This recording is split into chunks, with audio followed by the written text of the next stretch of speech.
Eala quickly shone the door at Qatar Open. Manila, Philippines. Filipina tennis ace Alex Eala had an early exit from the Qatar TotalEnergies Open after falling against qualifier Teresa Valentova 6-7, 8-6, January 6, Monday evening, Manila time. Eala, who reached a career-high ranking of world number 40, was dominated by the world number 48 Czech in the second set after a grueling first-set tiebreak. Valentova seemingly continued to have the number of Eala, as the former defeated the latter in the Japan Women's Open last year. The Filipina actually held a 5-4 and 6-5 leads in the first set, but her opponent climbed out of the hole to force the tiebreak. There, Valentova outlasted Eala in the extended tiebreak. This swung the momentum to the pride of Czechia, who held a 5-0 lead in the second frame. Eala prevented being blanked, 1-5, but the deficit was too great to overcome as Valentova won the match in an hour and 32 minutes. Valentova punched in 3 aces in the match. Eala's exit in Qatar came after the Filipina lefty fell in the quarterfinal round in the Abu Dhabi Open. A door that closed too fast, Eala at the Qatar Open. The door did not slam. It never does in tennis.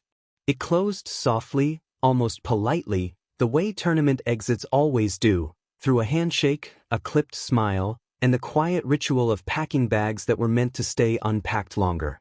Alexandra Eala stood on the Doha court beneath lights that felt brighter than they should have, brighter than the scoreline deserved. The Qatar Open had barely learned her rhythm before it asked her to leave. A match that promised discovery ended instead in departure, swift and unforgiving, like a sentence cut short mid-thought. For Eala, the loss was not loud.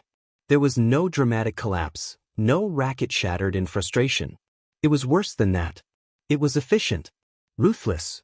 The kind of defeat that arrives early in the week and leaves the rest of the tournament feeling like a party you were technically invited to but never really attended. She had walked onto the court carrying more than her gear bag. She carried expectation, the quiet, heavy kind that follows young players who have already tasted possibility. Junior glory. Academy polish. A future that has been spoken aloud too many times to pretend it doesn't exist. Every swing of her racket came with the echo of what she might become. But tennis does not care for potential. It only negotiates with the present. The opening games moved fast, like Doha traffic at dusk. Rallies ended before they could bloom. Points slipped away in margins so thin they felt imaginary. A forehand half a step late, a serve that kissed the tape and fell back, a return that landed inches long.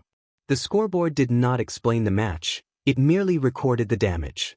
From the stands, the match may have looked straightforward. From inside it, it was chaos disguised as order. Eala fought in the way young players often do, earnestly, sometimes desperately, trying to force clarity out of a game that refused to give it. She chased balls she had no right to reach and, occasionally, reached them anyway. When she won points, they came hard-earned, sweat-soaked, won with grit rather than grace. When she lost them, they vanished in seconds. There is a particular cruelty in early round exits at big tournaments. You arrive full of adrenaline, your body peaking, your mind sharp, only to discover that the event will go on just fine without you. Practice courts hum. Matches continue. Champions are crowned. Your name disappears from the draw as if it had been penciled in, not inked. The handshake at the net was brief, respectful, final. The door closed. In the locker room, silence did the talking. Towels folded. Shoes unlaced.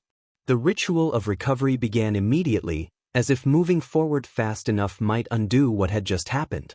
Losses like this don't bruise the body, they bruise time. You think of the weeks you trained, the flight you took, the dreams you folded neatly into your suitcase. Yet there was no collapse here either. Eala has learned, perhaps too early, that tennis careers are built less on highlight reels and more on quiet exits. On mornings after defeats when you wake up sore and still have to believe. On losses that teach without explaining themselves. Being shown the door at the Qatar Open did not mean she didn't belong. It meant she was introduced to the truth at the heart of the tour. Arrival is easy, staying is the work. Somewhere between Doha and the next destination, the match will replay itself in her mind, not as pain, but as data. That missed return. that second serve. That moment when she hesitated instead of committing. Tennis players are archivists of their own mistakes. The world will move on quickly. Headlines will shrink the moment to a line of text. Fans will forget by the next round. But for Eala, this early exit will remain quietly useful. Losses like this don't define careers, they temper them. They sand down illusions and sharpen edges. The door closed softly in Qatar. But doors in tennis are not walls. They are thresholds. And Eala, still young, still learning, still carrying more future than past, will knock again, harder next time. Before the echo faded, Eala and the short stay in Doha. The applause was polite. Too polite for dreams this big. Alexandra Eala walked onto the court in Doha as if the day still owed her something. The Qatar Open had that feeling, possibility hanging in the air like heat rising from the surface. The kind of tournament where a name could change weight overnight, where one good match could stretch into a week, and a week into belief. Instead, the match folded early. Tennis has a way of rushing the inexperienced out the door, not with cruelty, but with efficiency. No speeches. No warnings. Just numbers climbing on the wrong side of the scoreboard and time slipping through your fingers faster than expected. Eala's exit came before the tournament had time to settle into itself. Before the cameras found their favorite angles. Before fans memorized her name. She was, for a brief moment, part of the story, then a footnote. From the outside it looked simple. From inside the lines, it was anything but. Every point felt like a negotiation she couldn't quite win. The rallies didn't last long enough to breathe. When she attacked, the response came back heavier.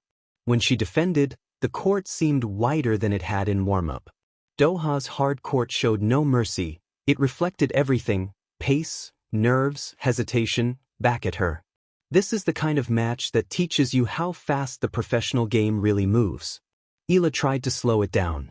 She took extra time between points, bounced the ball a few more times, searched for rhythm in small rituals. But the match kept sprinting ahead, dragging her with it. Momentum never waited for her to catch up. There were flashes, though. Moments where her talent surfaced without apology, a clean backhand down the line, a fearless return taken early, a rally won through sheer stubbornness. In those seconds, the future peeked through.